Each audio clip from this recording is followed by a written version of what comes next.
이 예배자의 자리에 앉아있는 모든 자들에게 하나님이 주시는 은혜와 예비된 축복이 임하게 하옵소서. 무엇보다 하나님의 음성을 듣는 것이 가장 귀한 것인 줄 우리가 믿습니다. 세상에서 들려오는 소리는 절망적이고 비관적인 소리만 들려오지만 하나님이 들려주시는 말씀은 우리에게 힘을 주고 능력을 주고 지혜를 주는 줄로 믿사오니 그러한 은혜가 우리 모든 성도들에게 넘쳐나게 도와 주시어서 이 세상을 살아가되 믿음으로 승리하는 자로 살아가게 하옵소서. 예수님의 이름으로 간절히 기도하였사옵나이다. 아멘. 오늘 본문의 말씀은 2절밖에 안 되는 아주 짧은 말씀인데요. 이 말씀 속에는 하나님께서 저와 여러분에게 요구하시는 아주 중요한 것이 들어 있습니다. 저와 여러분들이 이 말씀을 듣기 전에 한 가지 분명하게 해놔야 될 것이 무엇이냐 하면 하나님께서 우리에게 요구하시는 것이 있을 때에 하나님이 우리한테 요구하시는 것은 당신 자신을 위한 요구가 아니고 그 모든 것이 다 당신의 자녀가 된 저와 여러분들을 위한 선하신 요구다, 선하신 명령이다, 이렇게 받으시기를 주의 이름으로 축원합니다. 그래야 여러분들에게 은혜가 되기 때문에 그렇습니다. 여러분이 정말 하나님을 잘 믿고 진정으로 참되고 영원한 복을 받는 자가 되시려면 무엇보다 하나님이 나에게 무엇을 요구하시는가를 하나님의 말씀을 통해서 잘 깨닫고 순종하면서 살아갈 필요가 있다고 생각합니다. 성경 속에는요, 하나님의 요구가 무엇인지를 잘 알고 깨닫고 순종하고 따라감으로 말미암아 그 인생이 너무너무 복되게 된 인생들이 기록되어 있습니다. 여러분도 그런 복된 인생 되시기를 주의 이름으로 축원합니다. 오늘 본문의 말씀에 보니까 예수님의 제자 중에 2사람이 걸어서 터벅터벅 걸어서 시골로 내려가고 있었습니다. 사실 이 2 제자의 걸어가는 뒷모습을 우리가 상상해 본다면 실망으로 가득 찬 정말 기운이 쭉 빠져서 허탈한 모습으로 걸어가고 있는 모습이었을 거라고 생각합니다. 왜냐하면 그들이 그토록 사랑하고 그토록 기대하고 소망했던 믿었던 그 예수님이 힘없이 잡혀서 십자가에 달려 돌아가셨거든요. 그리고 아리마대 요셉에 의해서 그 돌무덤에 묻혀서 이미 사흘이 지났어요. 그러니까 모든 게 끝장난 거예요.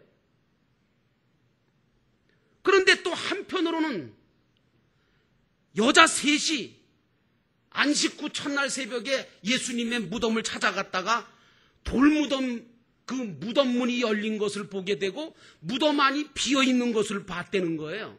그리고 어떤 청년이 나타나서 예수님은 여기 계시지 아니하고 다시 살아나셨다고 그런 말을 전해주었을 뿐만 아니라 또 막달라 마리아라고 하는 옛날에 7 귀신 들렸던 여자는 예수님께서 자기한테 부활하신 모습으로 친히 나타나셔서 만나주셨다는 거예요. 이걸 전에 듣긴 들었는데 이걸 믿어야 됩니까? 믿지 말아야 됩니까? 이러지도 못하고 저러지도 못하고 도무지 죽었던 예수가 다시 살아난 것도 못 믿겠고 다시 살아나신 예수님을 보았다고 하는 말도 믿을 수가 없어서 우왕좌왕 이리저리 그냥 흔들리다가 혼란스럽게 있다가 에이 뭐 예루살렘에 더 있어봤자 뭐 이상한 소리나 들리고 이제 별 볼 일 없으니까 예수님도 다 돌아가시고 이제 무덤에 묻히셨으니까 이제 모든 게 다 끝장났다. 우리 소망은 끝났다. 그래서 예루살렘을 떠나서 시골로 향하고 있었던 거예요. 이 2 제자가. 이제 여러분 상상이 되시죠? 아마도 이 두 사람은 시골로 내려가면서 주거니 받거니 예수님의 죽으심에 대해서, 그리고 예수님께서 다시 살아나셨다고 하는 허무맹랑한 소문에 대해서도 이야기를 주고받으면서 걸어가고 있었을 것입니다. 그래서 오늘 12절 본문의 말씀에 보니까 그 후에 저희 중에 두 사람이 걸어서 시골로 갈 때에 예수께서 다른 모양으로 저희에게 나타나시니, 이렇게 기록되어 있습니다. 여기서 예수님께서 이 두 사람에게 나타나시긴 했는데 전혀 다른 모양으로 나타나셨다는 겁니다. 여기서 다른 모양이라는 게 뭐겠습니까? 예수님께서 십자가에서 죽기 전에 육신적으로 살아있을 때의 그 모습하고는 전혀 다른 부활의 모습으로 나타나셨음을 보여주시는 말씀이 아니겠습니까? 이 모습이 얼마나 달랐으면 이 두 제자들이 예수님이신 줄을 알아보지를 못한 거예요.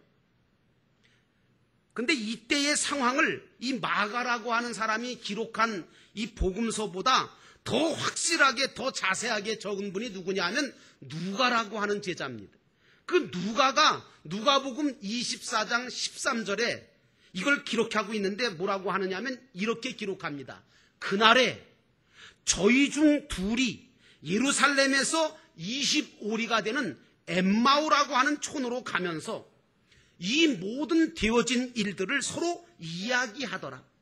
저희가 서로 이야기하며 문의할 때에 예수께서 가까이 이르러 저희와 동행하시나 저희의 눈이 가리워서 그인 줄을 알아보지 못하였다라고 누가가 기록하고 있습니다.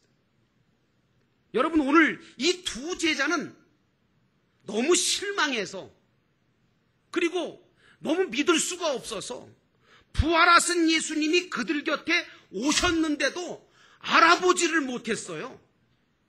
그 이유는 아마 둘 중에 하나라고 생각합니다.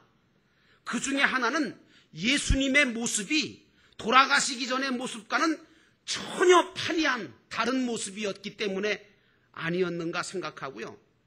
그래서 이 두 제자들이 예수님의 또 하나는 이 두 제자들이 예수님의 부활을 전혀 믿을 수 없었기 때문에 눈이 가리워져서, 믿음의 눈이 안 떠져서 예수님을 알아보지 못하지 않았는가, 이렇게 우리가 이제 생각해 볼 수가 있습니다. 어쨌든 이 두 제자는 예수님이 가까이 오셨는데도 알아보지를 못한 거예요. 여러분, 그런데 신약성경 27권 중에 13권을 썼던 사도 바울, 그 사도 바울이 원래 사울이라고 하는 이름을 갖고 있었거든요. 예수를 믿기 전에는.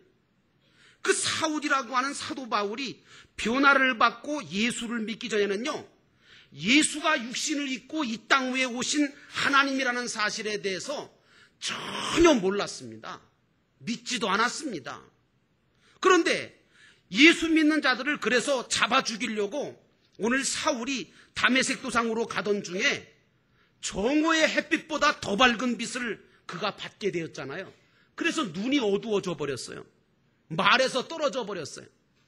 그리고 음성을 듣잖아요.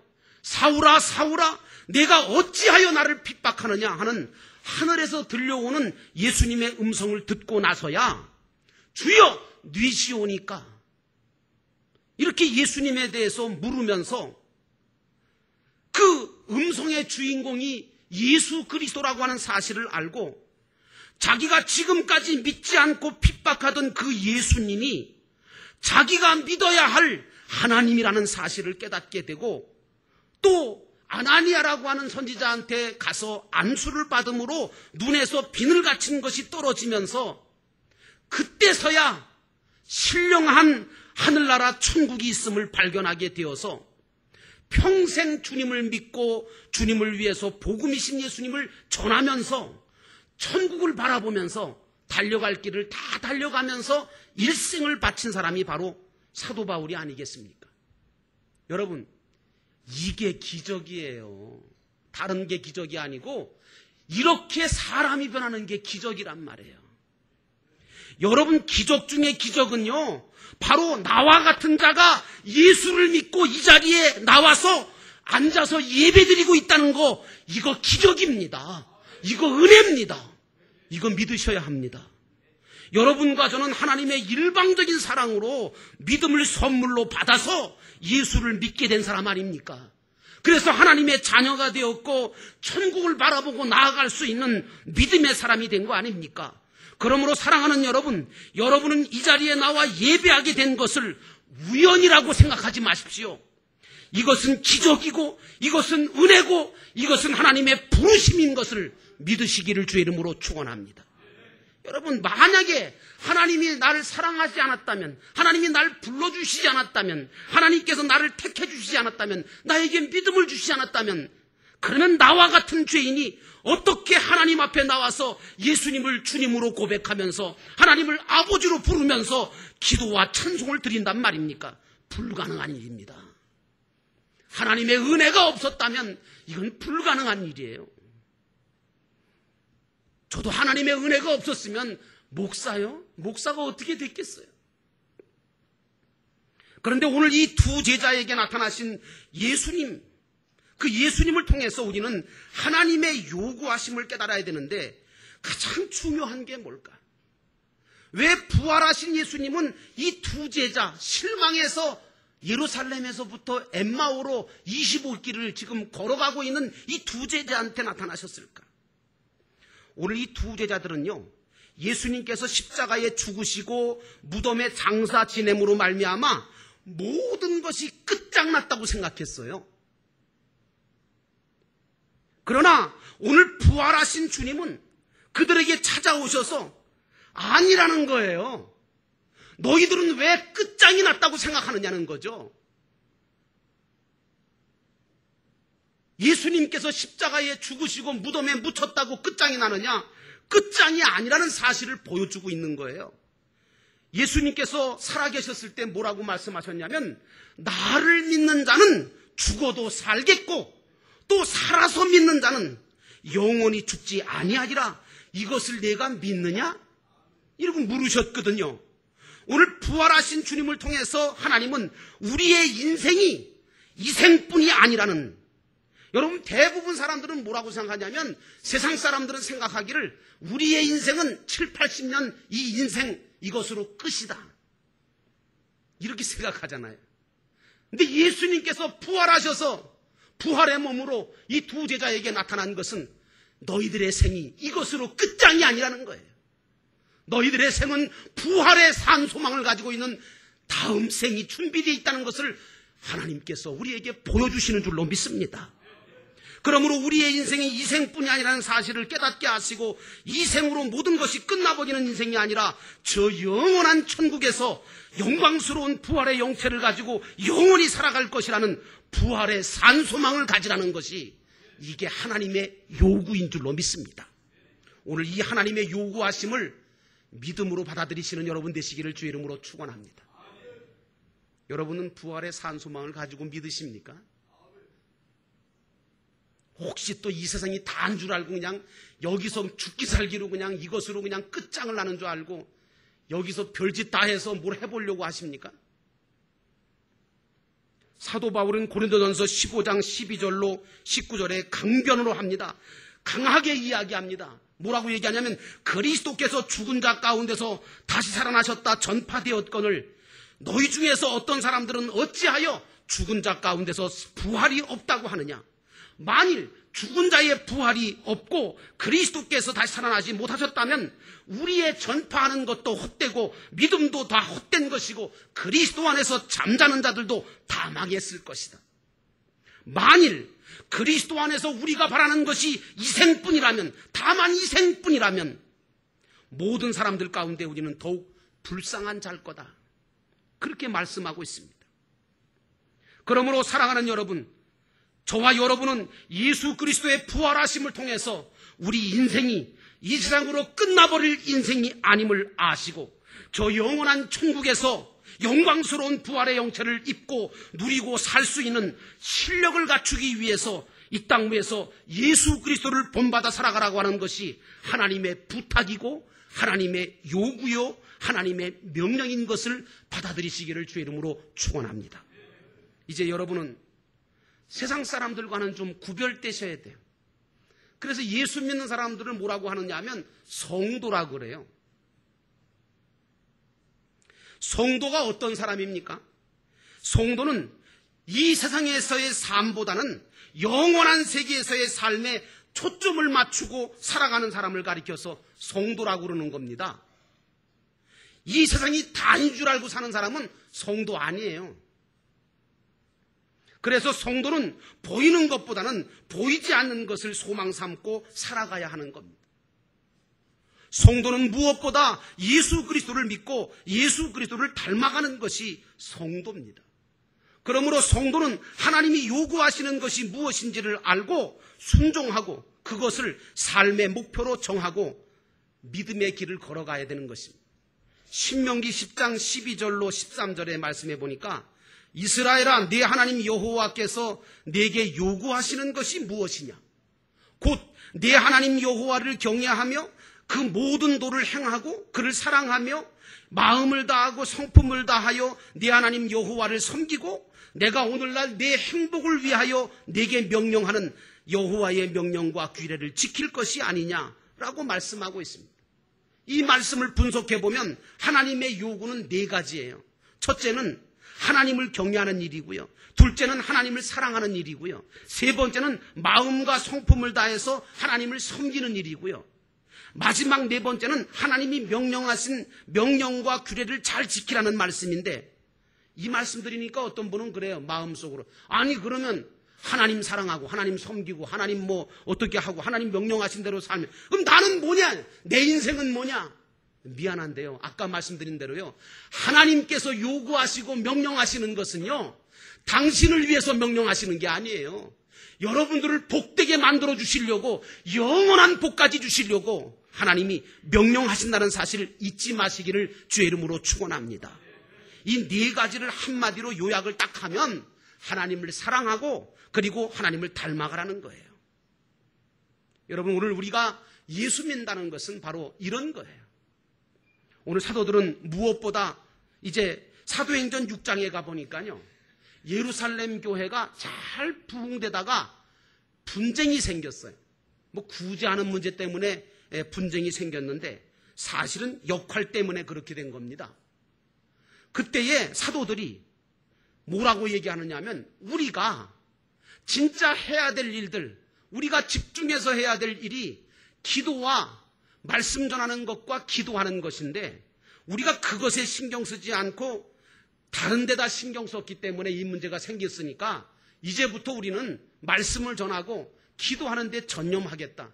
그리고 나머지 부분은 7 집사님들 성령이 충만하고 그리고 정말 모든 사람에게 칭찬받는 7 집사님들에게 다 위임을 하겠다고 말합니다. 여러분 우리가 신앙생활에서 두 가지가 중요해요. 하나는 말씀이고 하나는 기도예요. 왜 말씀이 중요합니까? 예수님께서 말씀하시기를 사람이 떡으로만 살 것이 아니고 하나님의 입에서 나오는 말씀으로 살 것이니라 이렇게 말씀하셨거든요. 세상 사람들은요 배만 부르면 된다고 생각해요. 특별히 공산주의가 그런 거거든요. 공산주의는 뭐냐? 인간은 빵만 있으면 행복해질 수 있다. 근데 빵만 생긴다고 사람이 행복해집니까? 만족합니까? 아니거든요. 어떤 사람은 물질적인 것이 충족되면 소유가 많아지면 행복해진다고 말하는데 나는 소유가 많아져서 행복해지는 사람 별로 못 봤어요. 불행해지는 사람은 내가 많이 봤어요. 그렇다고 소유하지 말라는 얘기는 아니에요. 그 소유가 하나님의 영광을 위한 소유가 돼야 되는데 욕심의 소유가 될 때 문제가 되는 거죠. 그런데 여러분 이 시대를 가만히 보면요. 정작 살만해요. 제가 어렸을 때보다는 지금 살만해요. 배가 부르고요. 물질적인 것이 풍요로워지고요. 지금 뭐 문화생활이나 모든 것으로 볼 때 옛날에 비하면 지금 어마어마하게 좋아졌거든요. 그런데도 사람들은요. 더 힘들대요. 사람들이 왜 이렇게 점점 더 악해지는지 몰라요. 왜 사람들은 어떤 사람은 또 외롭다고 난리고 못 살겠다는 거예요. 너무 인생이 힘들고 인생이 너무 허무하다고 죽는 이유도 왜 이렇게 많은지 몰라. 여러분 왜 그렇습니까? 그것은 인간이라고 하는 인간은 육체만 가지고 있는 존재가 아니거든요. 육체만 가지고 있는 존재라면 그냥 먹을 것 있고 입을 것 있고 쓸 것만 있으면 행복해지거든요. 짐승들이 그렇잖아요. 그런데 여러분, 우리 육체만 가지고 있는 우리가 아니라 영혼을 가지고 있는 존재이기 때문에 이 영혼은 세상적인 보이는 것 가지고는 만족할 수가 없거든요.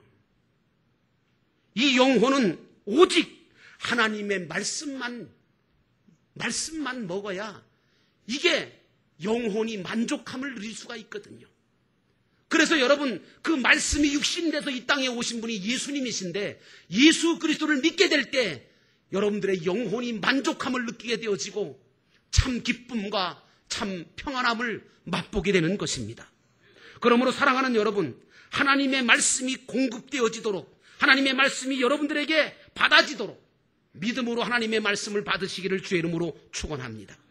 두 번째로 여러분들과 저에게 필요한 것이 있다면 그거는 바로 기도일 거예요. 왜 사도들이 말씀 전하는 것과 기도에 최선을 다하겠다고 하느냐 하면 이게 그렇게 중요하기 때문에 그래요. 이게 있지 않으면 주님을 닮아갈 수가 없어요. 주님께서 원하시는 것을 이루어갈 수가 없거든요. 여러분, 저와 여러분들에게 필요한 것이 기도입니다. 기도는 하나님을 향하여 구하고 찾고 두드리는 거 아닙니까?